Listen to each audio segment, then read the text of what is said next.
Shalom teman-teman semua, ketemu lagi dengan saya Rianto Adilang di mata kuliah Bahasa Yunani Tata Bahasa Dasar.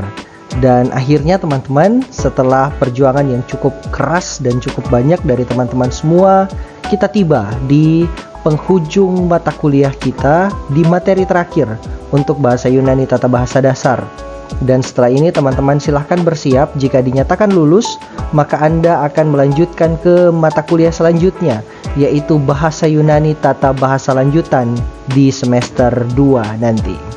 Oke teman-teman, saat ini di materi terakhir kita akan membahas 3 hal ya, yaitu kata kerja deponen, kata ganti penunjuk, dan kalimat bersyarat 1. Oke teman-teman, kita mulai dari kata-kata kerja deponen.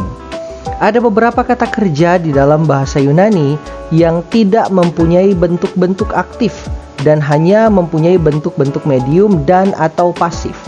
Tetapi ini diterjemahkan secara aktif. Kata-kata inilah yang disebut sebagai kata kerja deponen. Kata deponen ini berasal dari bahasa Latin, yaitu deponere, yang berarti meletakkan di samping. Kata-kata ini disebut deponen karena kata-kata ini mengesampingkan akhiran-akhiran aktif. Kata-kata ini didaftar dalam bentuk indikatif pasif atau medium present orang pertama tunggal. Contoh di sini ada kata archomai. Ya, sebelumnya di pertemuan perdana saya sudah menjelaskan bahwa semua kata kerja Yunani itu selalu mempunyai bentuk dasar yang mempunyai akhiran omega. Tapi khusus untuk kata-kata kerja deponen, mereka tidak berakhiran omega. Mereka berakhiran pasif atau medium. Dan inilah istimewanya kata-kata kerja deponen. Pokoknya teman-teman lihat saja, ada kata kerja bahasa Yunani yang tidak berakhiran omega, sudah pasti itulah kata kerja deponen. Archomai akan diterjemahkan secara aktif ya, terjemahannya tetap saya sedang datang atau saya sedang pergi. Kemudian kita bahas selanjutnya ada kata ganti penunjuk. Di dalam bahasa Yunani hanya ada 2 kata ganti penunjuk, tidak seperti dalam bahasa Indonesia yang ada banyak ya. Ini, itu, di sana, di sini, di atas, di bawah, dan seterusnya. Kalau dalam bahasa Yunani hanya akan ada 2 kata ganti penunjuk, yaitu hutos dan akeinos. This dan that gitu ya. Ini dan itu. Sekali lagi, hutos untuk ini dan akeinos untuk itu. Teman-teman, sehubungan dengan kata ganti penunjuk, di sini ada beberapa catatan. Perhatikan ya, perhatikan beberapa hal berikut. Yang pertama, sangat penting untuk memperhatikan secara saksama bentuk-bentuk yang sama. Kemudian, yang kedua, sebagai kata ganti penunjuk, dia harus sama dalam hal jumlah, kasus, dan jenis. Artinya semua unsurnya harus sama dengan kata yang ditunjuknya, dan kata sandang akan selalu mengikuti kata bendanya. Contoh di sini ada hutos ho didaskalos, terjemahannya guru ini. Akeinos ho matetes, murid itu. Akeinu tu hieru, dari bait suci itu. Akeino to hieron, bait suci itu. Selanjutnya, bila tidak ada kata sandang, maka kata ganti penunjuk akan berfungsi sebagai predikatif. Kata ganti penunjuk dapat berdiri sendiri sebagai kata ganti, baik orang maupun benda. Dalam hal ini, dia akan berfungsi seperti posisi substantif pada kata sifat pada materi kita beberapa waktu yang lalu. Contoh di sini, hutos, ketika dia berdiri sendiri dalam kalimat tidak ada partner kata bendanya, maka dia akan diterjemahkan orang laki-laki ini atau seorang lelaki ini. Selanjutnya teman-teman, kita masuk pada materi kalimat bersyarat 1. Ini memerlukan konsentrasi dan fokus dari teman-teman, maka mohon memperhatikan dengan baik. Di dalam bahasa Yunani, ada suatu konstruksi kalimat yang disebut kalimat bersyarat atau conditional sentence. Kalimat seperti ini terdiri dari 2 anak kalimat, yaitu yang pertama, anak kalimat pertama disebut subordinate clause atau protasis yang merupakan syarat.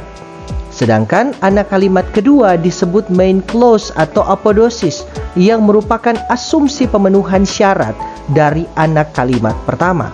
Anak kalimat pertama adalah syarat dan anak kalimat kedua adalah asumsi pemenuhannya, gitu ya. Jadi mungkin ada hubungan sebab akibat di sini. Nah, ada 4 jenis kalimat bersyarat dalam bahasa Yunani, namun yang dipelajari dalam bab ini adalah kalimat bersyarat 1. Kalimat bersyarat 1 ini bermaksud untuk menyatakan suatu pekerjaan yang terpenuhi. Dalam hal ini syaratnya jadi dilaksanakan. Jadi anak kalimat pertama benar-benar terlaksana sehingga anak kalimat kedua juga ikut terpenuhi.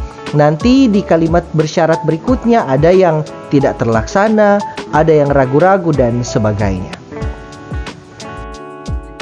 Pola atau rumus untuk kalimat bersyarat 1 adalah protasisnya atau anak kalimat pertama itu A jika, A ini kata depan ya, jika tambah kata kerja bermodus indikatif. Apodosisnya atau anak kalimat keduanya adalah kata kerja bebas, kata kerja dalam modus dan bentuk waktu apapun. Contoh di sini ada kalimat ei hutos estin dikaios, agometa hypo tu logu tu teu. Ini jika diterjemahkan akan menjadi jika orang ini adalah adil, kita sedang dituntun oleh firman Allah, atau supaya kalimatnya jadi lebih tegas dan hubungan protasis dan apodosisnya jadi lebih kentara, maka kita akan membuat kalimatnya jadi seperti ini. Jika orang ini adalah adil, maka kita sedang dituntun oleh firman Allah. Kalimat ini bermakna orang ini adil sehingga kita sedang dituntun oleh firman Allah, karena ini adalah kalimat bersyarat 1. Maka syaratnya di anak kalimat pertama terlaksana dan apodosisnya anak kalimat keduanya juga ikut terpenuhi. Oleh karena itu dalam konteks ini dapat diterjemahkan karena. Selanjutnya teman-teman, kita disuguhkan kembali pada vocabulary dan kali ini agak banyak ya.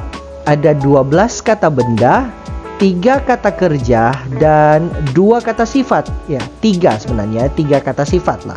Ini kata sifat yang juga mirip dengan kata ganti penunjuk. Oke, saya mulai dari kata benda.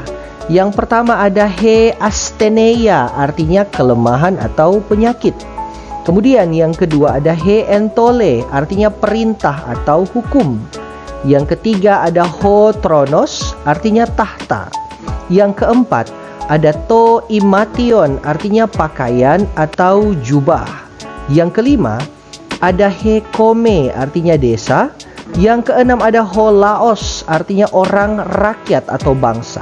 Yang ketujuh ada ho logos, artinya kata, perkataan atau firman. Yang kedelapan ada homistos, itu pay atau wages, upah atau gaji.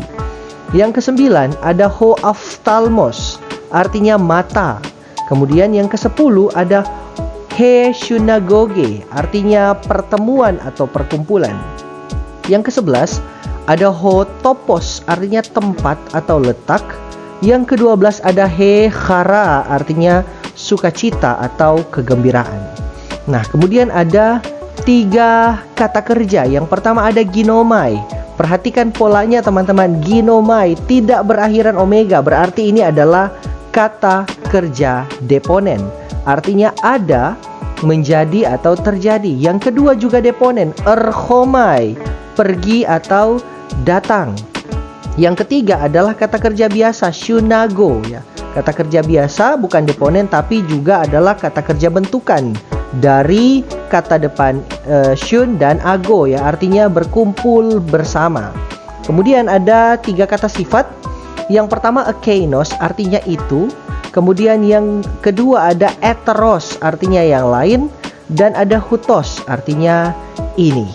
Dengan demikian selesai sudah perjuangan kita di mata kuliah Bahasa Yunani Tata Bahasa Dasar.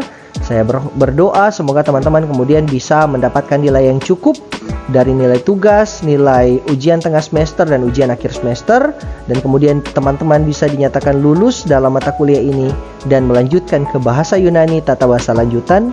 Dan pada akhirnya, pada saatnya yang tepat, teman-teman boleh melanjutkan tahap-tahapnya dan boleh memperoleh gelar sarjana teologi. Terima kasih sudah berjuang 1 semester ini. Kalian orang-orang yang luar biasa. Tuhan Yesus memberkati kita semua. Shalom dan sampai jumpa di Bahasa Yunani 2 Tata Bahasa Lanjutan. Thank you.